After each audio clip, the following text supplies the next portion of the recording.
It started with a note taped to my door. 5 words scrawled in red ink that changed everything. Move it, or pay dearly. At first, I laughed, thinking it was just another petty neighbor power trip. But then the fines started appearing. Then the photos. Then the threats.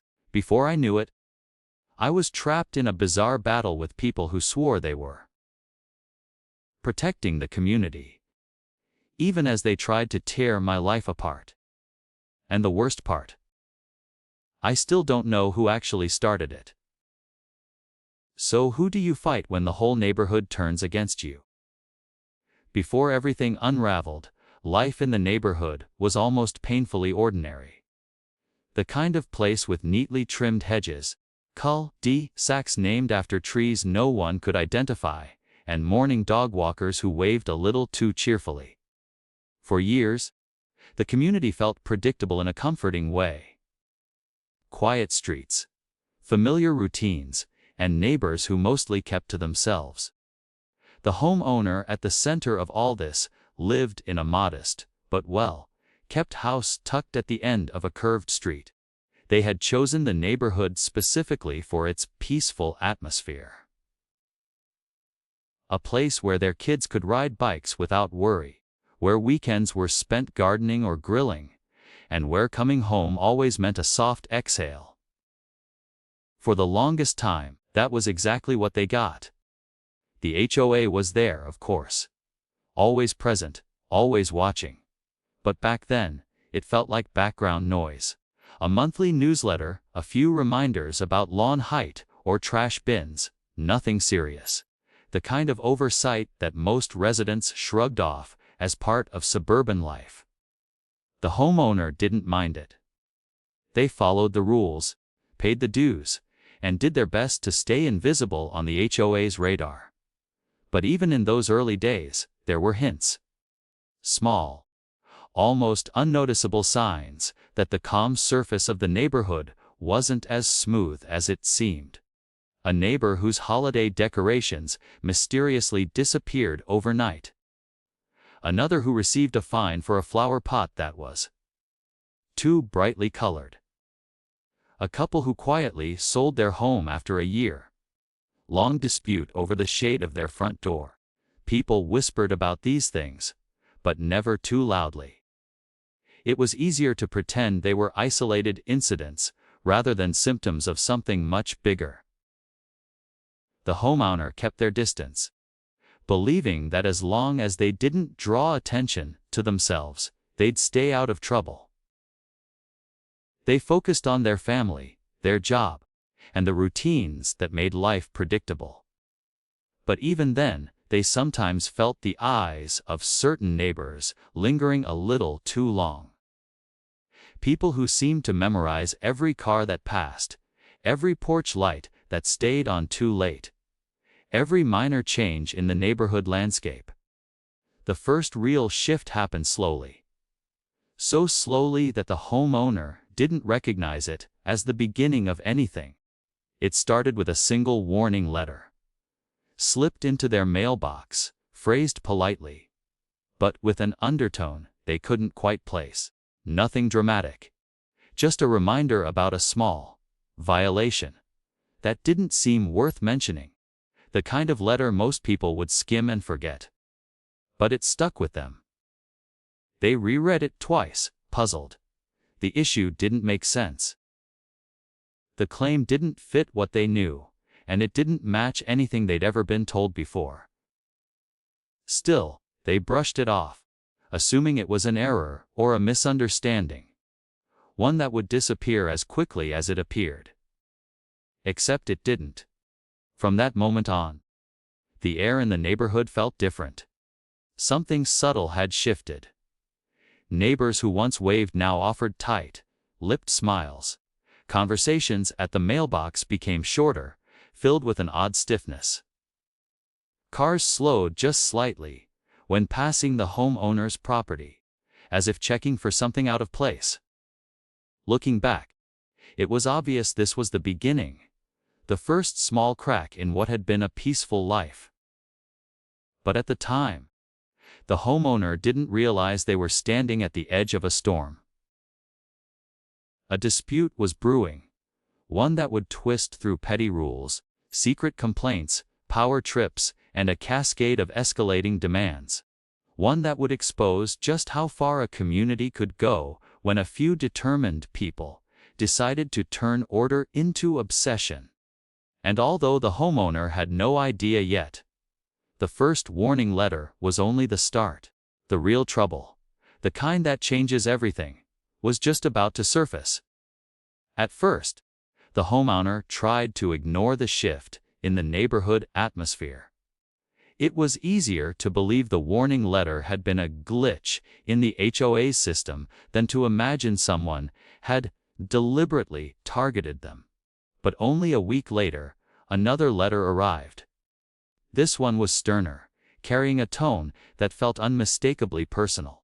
It claimed the homeowner's trash cans had been left visible for more than 2 hours after pickup. An accusation that didn't match the homeowner's routine at all. They had rolled the cans back early that morning, well within the rules. Still, they paid the small fine, hoping compliance would smooth things over. But the fine didn't bring peace. It brought more letters. First it was the lawn, supposedly 2 inches above acceptable HOA standards. Then it was a hairline crack in the driveway, posing aesthetic concerns. After that came a photo taped to their front door, showing their porch light left on past midnight, labeled a disturbance to the visual harmony of the neighborhood. Every week came a new violation, each more absurd than the last. The homeowner started keeping a folder of all the warnings and fines. The stack grew thick in a matter of weeks. What made everything worse was the sudden change in how neighbors interacted. People who used to chat over fences now avoided eye contact, turning their backs when the homeowner stepped outside. Conversations quieted when they walked by. It wasn't just tension. It was isolation. As though the entire community had quietly decided the homeowner was a problem to be handled. The homeowner couldn't shake the unsettling feeling that someone was watching. Not just casually observing, but monitoring, waiting for any excuse to report something new. Cars slowed when passing the house. Curtains twitched. A neighbor's doorbell camera seemed to point directly at their front yard, even though it shouldn't have captured anything beyond the person's own porch. One night, long after the street had settled into silence, the homeowner stepped outside to take out a bag of trash. The air was still, dark, and yet, from across the street, a faint clicking sound broke the quiet. For a moment, the homeowner couldn't place it. Then it clicked again, the distinct sound of a camera shutter. Someone was taking pictures in the dark. The homeowner spun around, but the street was empty. No movement, no visible person. Just the eerie sense that someone had melted into the shadows, disappearing before they could be confronted. That single moment lodged itself in the homeowner's mind, becoming a seed of dread that wouldn't shake loose. By the next morning, another violation notice showed up, this time citing trash placement outside approved hours. It was time-stamped exactly at the moment the camera shutter had sounded. That was when the homeowner realized this wasn't random. Someone was actively hunting for violations. In an attempt to get ahead of whatever was happening, the homeowner emailed the HOA requesting a meeting to clear the air. They were polite, patient, and hopeful that speaking face to face would help. But the HOA responded with a formal template message stating that the board only handled concerns in writing. Attached was a PDF of updated bylaws, pages of dense, new restrictions highlighted in yellow. Some rules were so specific they seemed intentionally written with the homeowner in mind. No outdoor activity after 9 p.m. No storage containers visible from the street. No porch items. In excess of 3 decorative displays. No external lighting other than HOA-approved bulbs. Even the acceptable color range for landscaping mulch had been narrowed to 3 nearly identical shades. It was as if someone on the board had rewritten the rules just to make life more difficult. The homeowner asked around discreetly, trying to understand when these changes had been voted on. That's when they learned something unsettling. No one else in the neighborhood had received updates. Only the homeowner had been given the new guidelines. Others shrugged it off, saying the board had the right to change rules at any time. But their eyes betrayed something else: fear, confusion, or maybe a desire not to get involved. The homeowner decided to push back. They requested documentation for each reported violation, including timestamps and the identity of the reporting party. The HOA refused, citing privacy protections. They requested proof that the updated rules had been approved through proper procedure. Again, the HOA refused.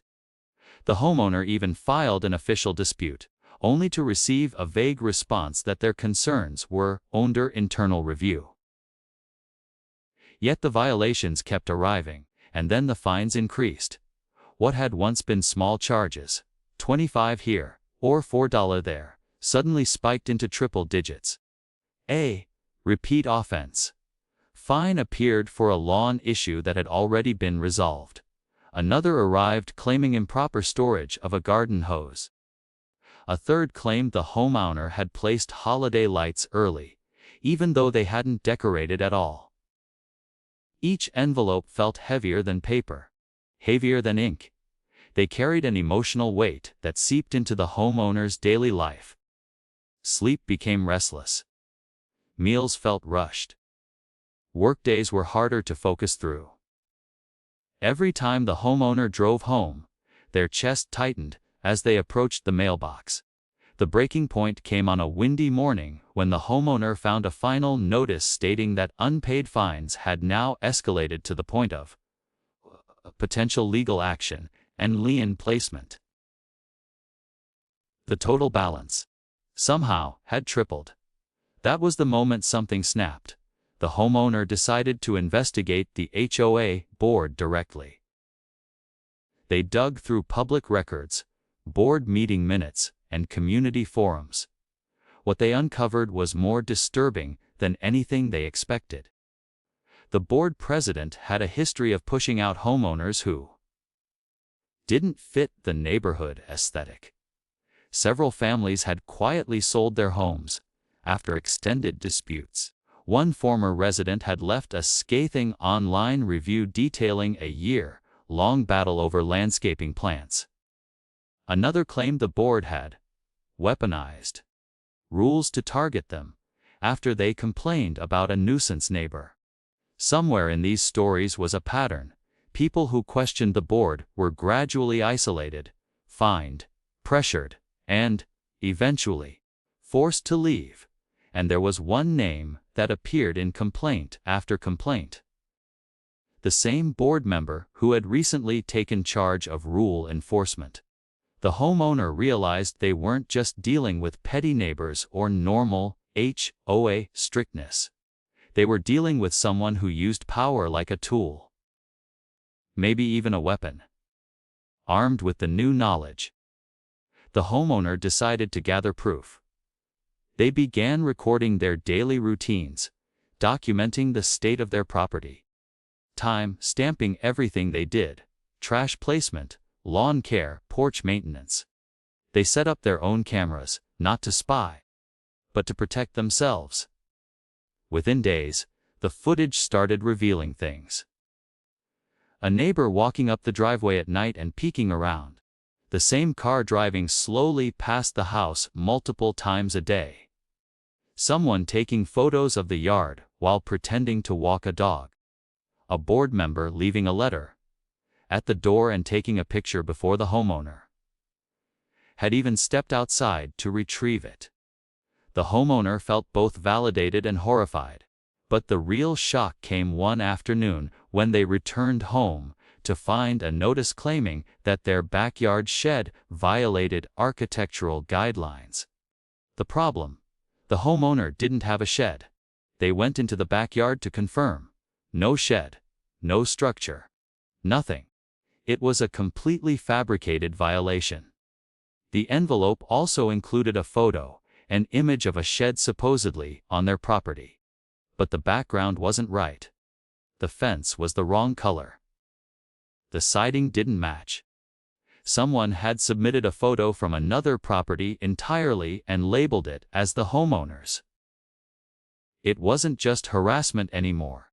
It was fraud. That night, the homeowner sat in their living room, surrounded by violation notices, feeling something they hadn't felt since the ordeal began: clarity. This wasn't random. This wasn't accidental. This was a coordinated attempt to push them out. Whether it was personal, political, or just plain petty, someone wanted them gone. And yet, part of them wondered, why? Why target someone who had done nothing but follow the rules? Why single them out for this much pressure, this much manipulation? The answer started to form, but it was only a shadow of a thought. Something didn't add up. People didn't go to war over lawn height. Not normal people. The homeowner knew something deeper was happening beneath the surface. Something they hadn't uncovered yet, and that suspicion would be confirmed in a way they didn't see coming. When an unexpected envelope arrived, not from the HOA, but from someone within the community, who had quietly been watching everything unfold. Inside that envelope was a single sentence that changed everything. "You're not the first. Just the first to fight back." That was when the homeowner knew the real confrontation was coming, and whatever was about to unfold next was going to be bigger than they ever imagined. The letter from the anonymous neighbor lingered in the homeowner's hands like a spark ready to ignite something much larger. Those 7 words confirmed what they'd suspected but hadn't dared admit. This wasn't a misunderstanding, nor was it a simple case of neighborhood nitpicking. It was a pattern, a machine, a method the HOA had used again and again, quietly and efficiently removing anyone who didn't bend to their will. And the homeowner had unknowingly become their next target. For weeks, the harassment grew sharper, more brazen. Notices arrived almost daily. Fines doubled.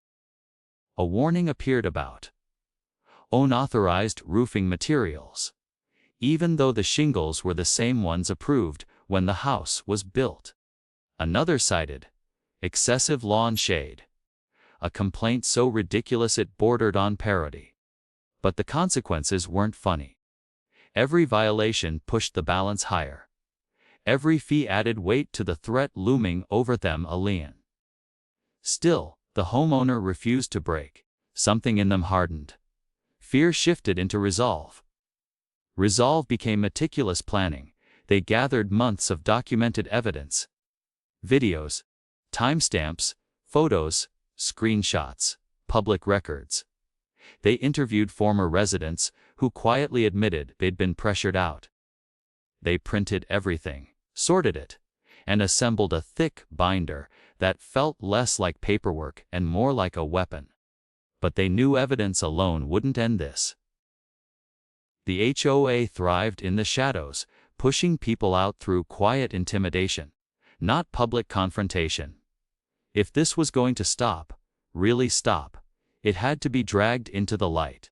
That opportunity arrived sooner than expected. One afternoon, the homeowner received an official notice from the HOA. A mandatory hearing scheduled for the following week. The letter claimed the homeowner had committed chronic violations, habitual disruption of community standards, and failure to maintain property consistency. The board intended to decide whether to impose a full lion. One moaned enough to threaten the millionaire's ability to remain in their house at all. It was exactly what the HOA wanted: silence, compliance, and a quiet departure. Instead, it became the moment everything broke open. The hearing was held in the clubhouse meeting room, a place the homeowner had always associated with community barbecues and holiday events. But that day, it felt like stepping into a courtroom run by people who had already decided the verdict. Board members sat behind a long table, papers neatly stacked, expressions cold and rehearsed. The president didn't bother hiding their irritation as the homeowner walked in. A handful of residents sat in the back seats, whispering among themselves, unaware that this meeting would soon become the most talked about event the neighborhood had ever seen. The board began reading accusations, lists of supposed violations, inflated fines, and procedural rules meant to make everything sound official. They spoke with unshakable confidence, certain the homeowner would crumble the way so many others had.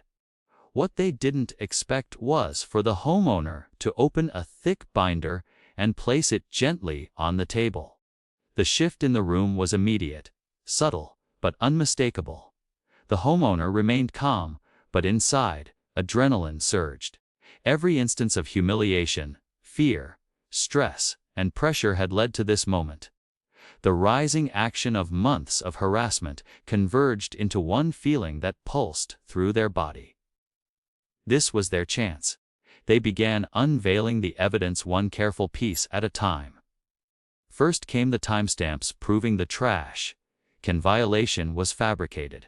Then, the video clip showing a board member taking a picture of a late porch light before the homeowner had even turned it off. Next came footage capturing a neighbor sneaking onto the property at night to search for something to complain about. The board stiffened. Papers rustled. One member shifted uncomfortably in their chair. But the homeowner didn't stop.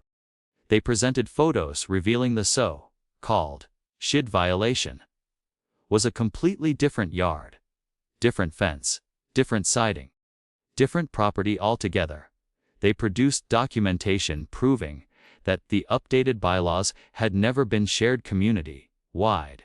They showed public records linking multiple past homeowner departures to disputes with the same board member, who now sat stone-faced behind the table. Then came the final blow: statements from former residents who claimed they'd been targeted, pressured, or driven out by the same handful of board members. Some statements referenced illegal procedural shortcuts. Others mentioned discriminatory treatment. A few hinted at personal grudges. The room fell silent except for the homeowner's steady breathing. Slowly, the residents sitting in the back shifted forward, their expressions changing. They weren't just spectators anymore. They were witnesses. The truth had cracked through the polished surface. The board had maintained for years. The board president tried to interject, but the homeowner continued laying out the evidence, moving with a confidence they hadn't felt in months. They described the pattern of rule manipulation, the fabricated violations, the escalating fines, and the clear attempt to weaponize power. The hearing was supposed to be a formality, a clean, quiet execution of authority. Instead, it became a public unraveling. One board member snapped first, raising their voice in a shaky attempt to defend the president's decisions. But their words wavered, slipping into contradictions that only highlighted the inconsistencies the homeowner had exposed. Another member attempted to downplay everything as miscommunication. But residents in the back murmured in disbelief. The president's composure cracked like thin glass. Their expression shifted from irritation to panic.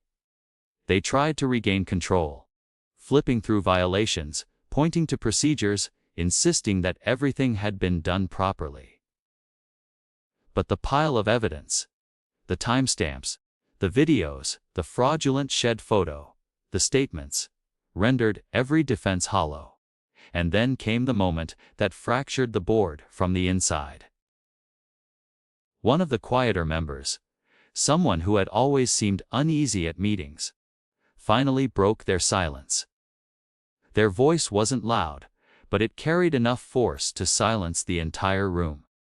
They admitted they had been pressured to sign off on violations they hadn't witnessed. They confessed that the board president often submitted reports alone, without verification. They revealed that the homeowner's case wasn't the first time rules had been twisted. The president's face drained of color. Residents gasped. A neighbor from the back stood up, demanding answers. Another followed, asking why no one had known these tactics were being used. A third turned to the others and whispered angrily about their own mysterious warnings that now suddenly made sense. Chaos erupted, but not the kind the board controlled. For the first time, the room shifted away from the silent, oppressive power the HOA had always wielded. The board wasn't just challenged, they were exposed. And standing in the middle of the storm was the homeowner, watching the board's carefully curated authority crumble. As voices rose, the board president attempted one last grasp at control, slamming a folder shut and calling the meeting to order. But no one listened. Residents demanded transparency. They demanded accountability. They demanded the president step down.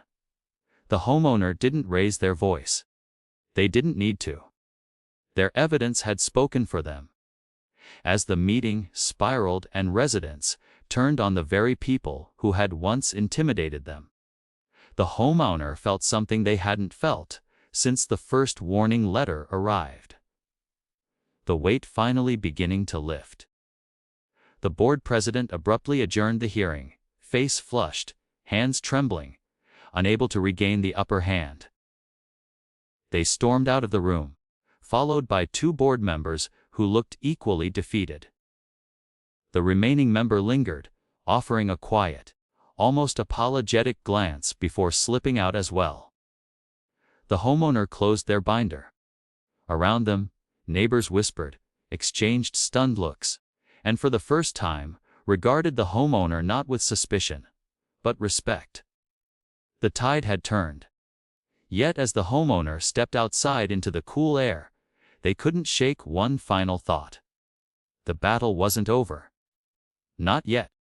The board president wasn't the type to give up quietly, and the homeowner knew. There was still one more twist coming. In the days following the explosive hearing, the neighborhood felt like a shaken snow globe. Everything unsettled, drifting, searching for a place to land. What had once been a community ruled by quiet tension and unspoken fear was now buzzing with conversations at mailboxes. Clusters of residents gathered on sidewalks and hushed recountings of what they had witnessed in the clubhouse. The homeowner moved through it all with cautious relief. The adrenaline from the confrontation still lingered, mingling with exhaustion and the remnants of months of stress. But beneath it all, there was something new, something steady, a sense of possibility. For once, the HOA wasn't the one controlling the narrative. The residents were.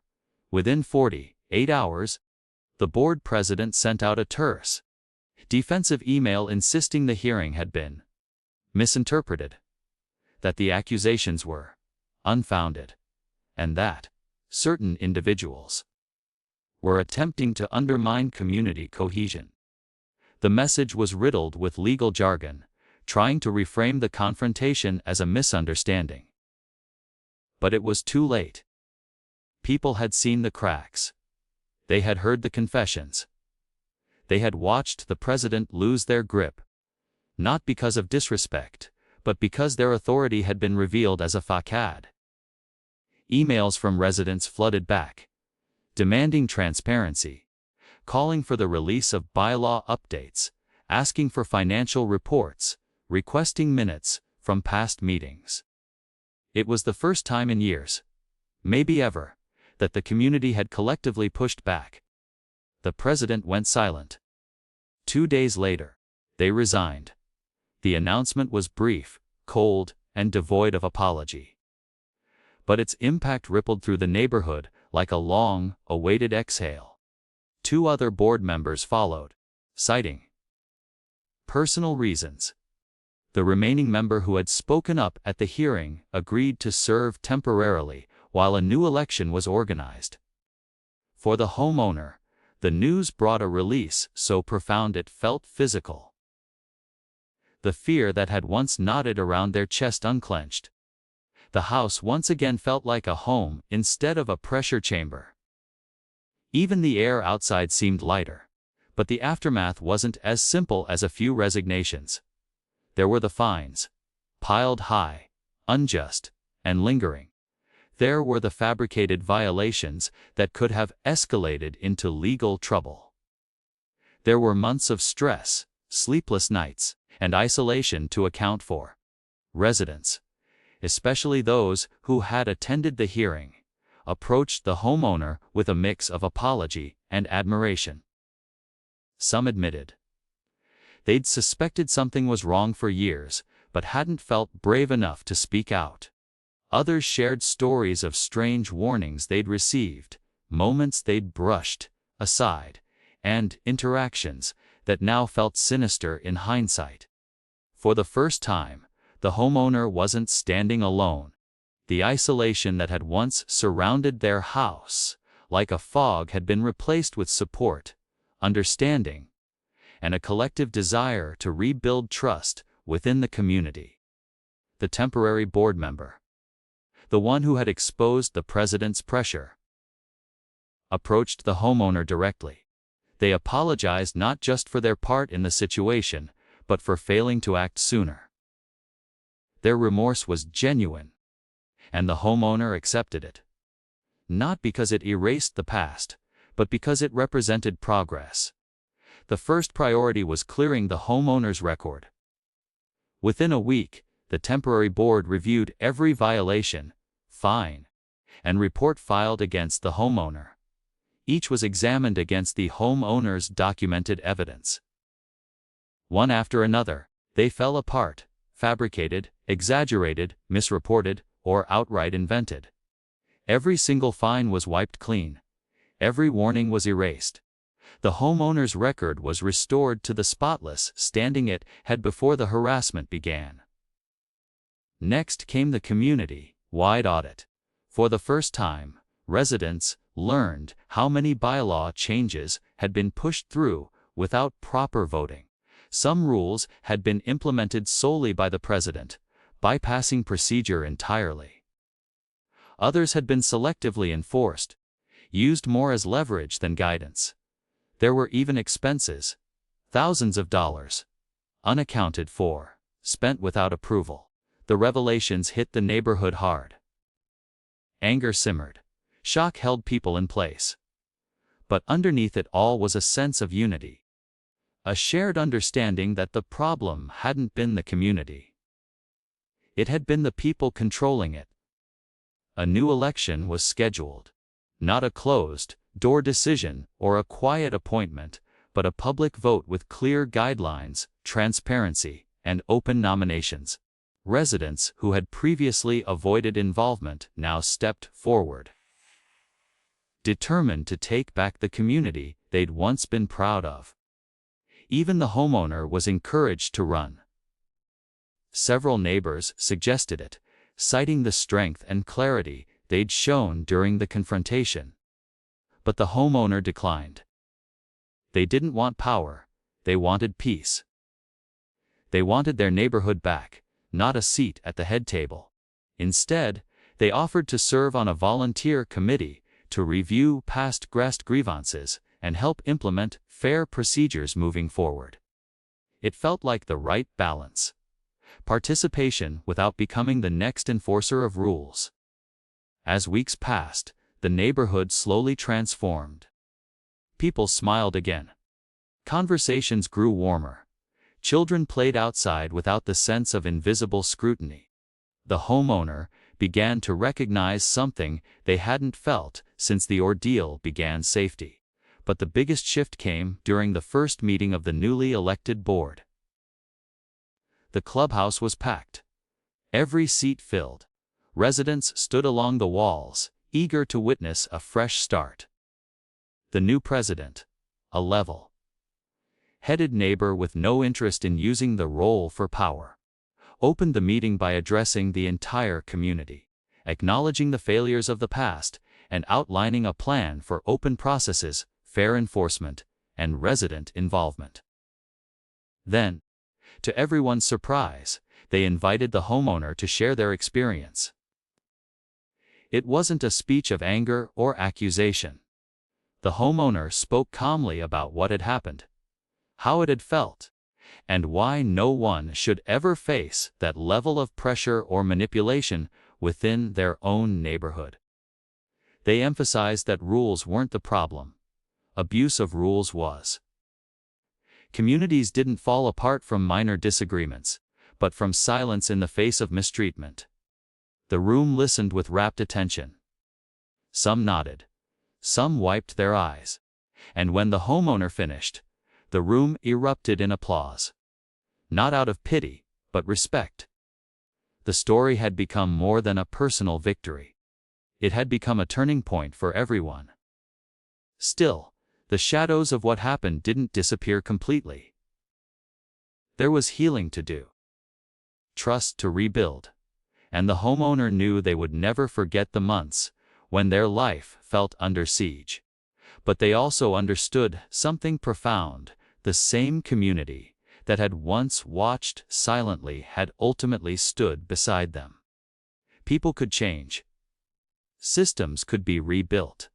And even the darkest conflict could become the catalyst for something better. The long-term impact was undeniable. Violations were now documented with time-stamped photos and third-party verification. Residents had access to all bylaw changes and meeting minutes. Fines required board approval by majority vote. Cameras were banned from pointing into other properties. And every homeowner had the right to attend any hearing involving them. The rules hadn't disappeared. But power had shifted, from a handful of people to the community as a whole. Months later, the homeowner finally felt the effects of peace return. The house that had once felt like a battleground now felt like a sanctuary again. They planted new flowers, repainted the porch, and spent evenings in their backyard without scanning for wandering eyes or hidden cameras. Sometimes, they even saw the neighbor who had sent the anonymous warning. They never revealed themselves formally, but their quiet nod as they passed said enough. They had helped start the unraveling, even if from the shadows. In the end, the homeowner didn't just survive the ordeal. They changed the community. Not through anger or retaliation, or playing the same games the HOA had played, but through truth, persistence, and refusing to be pushed out. Looking back, the homeowner often wondered how many others had suffered in silence. How many families had packed up, thinking they were alone? How many stories never saw daylight? And that question lingered, not as a burden, but as a reminder. Communities don't crumble because of rules. They crumble when people stop standing up for themselves and for each other. The homeowner learned that speaking up wasn't just about protecting their own property. It was about reclaiming a place worth living in, worth fighting for, worth believing in. And as life settled into a new rhythm, they found themselves asking the same question. Many viewers might now be thinking, if you were targeted by the very people meant to protect your neighborhood, would you fight back? Or would you walk away? In this homeowner's case, the answer changed everything.